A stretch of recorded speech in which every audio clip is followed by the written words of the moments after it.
हिंदुस्तान में दो प्रधानमंत्री होंगे, जम्मू कश्मीर का अलग प्रधानमंत्री होगा। और ये कौन लोग हैं? कांग्रेस पार्टी के गठबंधन के साथी है। कांग्रेस पार्टी के गठबंधन के साथी अगर ये भाषा बोलते हैं और कांग्रेस चुप है, फिर तो सजा कांग्रेस को भी मिलनी चाहिए कि नहीं मिलनी चाहिए? मैं हैरान हूं, क्या कांग्रेस अपने इन साथियों की मदद करने के लिए ही ये देशद्रोह का कानून हटाना चाहती है क्या? भाइयों और बहनों, जब तक देश का बच्चा बच्चा चौकीदार बना रहेगा, तब तक भारत की 1 इंच जमीन पर भी आंच नहीं आएगी।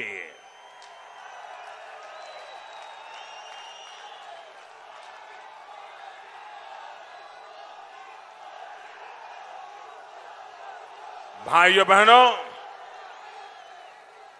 मैं शहीद मोहनलाल रातूरी, शहीद वीरेंद्र सिंह राणा, शहीद मेजर चित्रेश बिष्ट, शहीद मेजर विभूति ढोंडियाल समेत देश के हर शहीद परिवार को विश्वास दिलाता हूं कि टुकड़े टुकड़े गैंग की इस साजिश के सामने ये चौकीदार दीवार बन करके खड़ा है।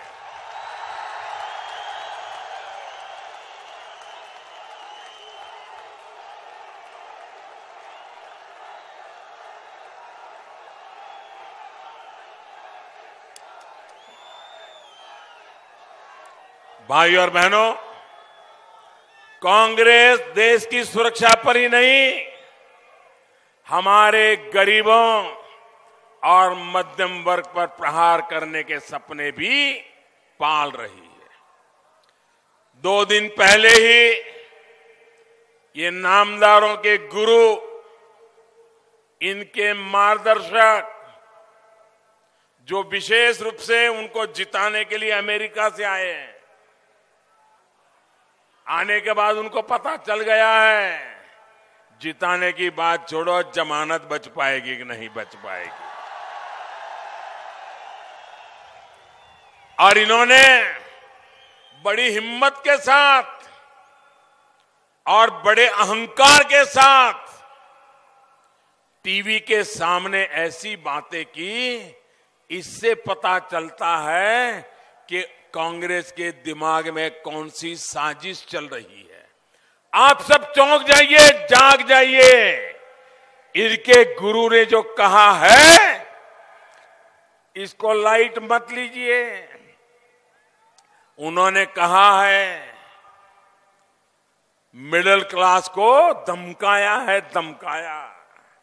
उन्होंने तो यहां कह दिया मिडिल क्लास स्वार्थी है, मिडिल क्लास लालची है।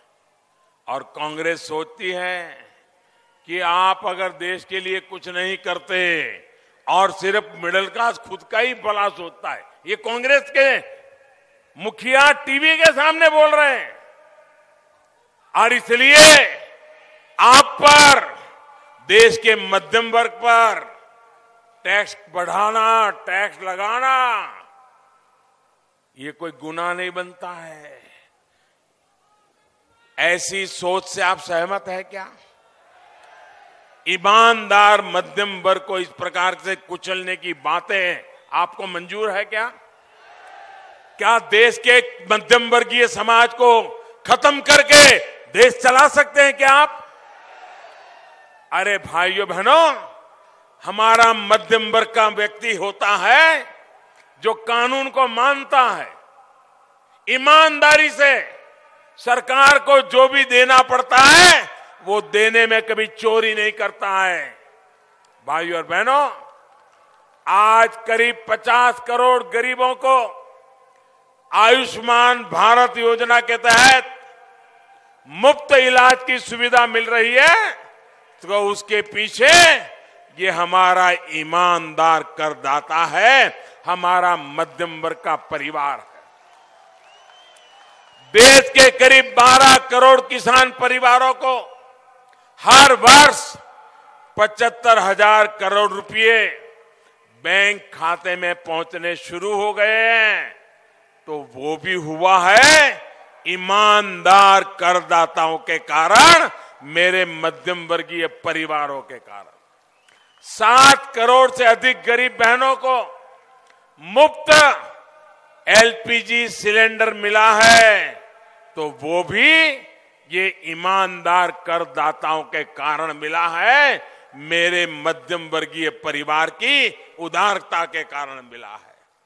1.5 करोड़ से अधिक परिवारों को अपना पक्का घर, 10 करोड़ से अधिक परिवारों को अपना शौचालय, ये ईमानदार करदाताओं के कारण संभव हुआ है।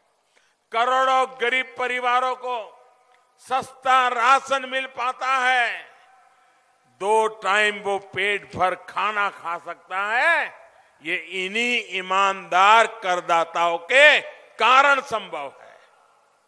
4 धाम को जोड़ने वाली ऑल वेदर रोड हो, बाबा केदार के पवित्र धाम का पुनर्निर्माण हो, ऋषिकेश कर्णप्रयाग रेल लाइन का निर्माण हो, ऐसे हर काम इसलिए हो पा रहे हैं कि ईमानदार करदाता देश के खजाने में पैसा डालता है।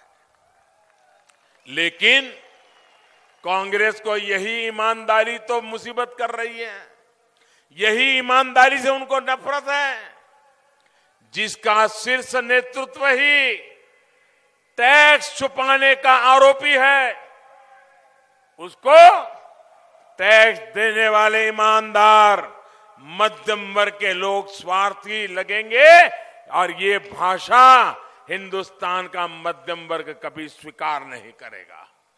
स्वीकार करेंगे क्या आप? ऐसी बातें स्वीकार करेंगे क्या? ये आपका अपमान है कि नहीं है?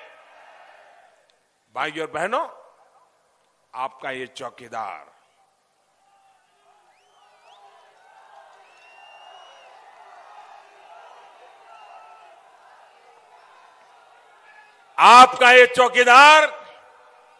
भाजपा और एनडीए की सरकार एक एक ईमानदार करदाता की हारी है।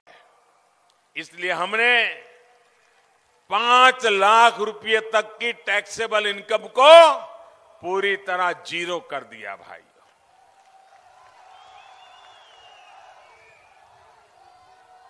भाइयों बहनों, अगर जरा से भी चूक हुई तो ये तो छूट तो जाएंगे ही, और आप पर बोझ पड़ना भी तय है।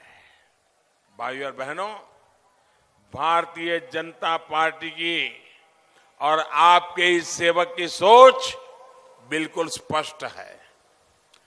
कांग्रेस ने पहाड़ को पलायन से जोड़ा, हम पहाड़ को पर्यटन से जोड़ने का काम कर रहे हैं। जब यहां के गेस्ट हाउस और होम स्टे उद्योग को, किराना समेत दूसरी दुकानों को मुद्रा योजना से मिले लाभ की खबर पढ़ता हूं तो मन को एक संतोष होता है।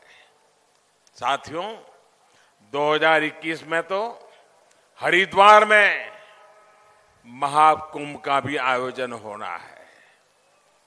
प्रयागराज में बीजेपी के डबल इंजन से किस तरह दिव्य और भव्य कुंभ का आयोजन हुआ, कैसे लाखों युवा साथियों को रोजगार मिला, ये आपने देखा है।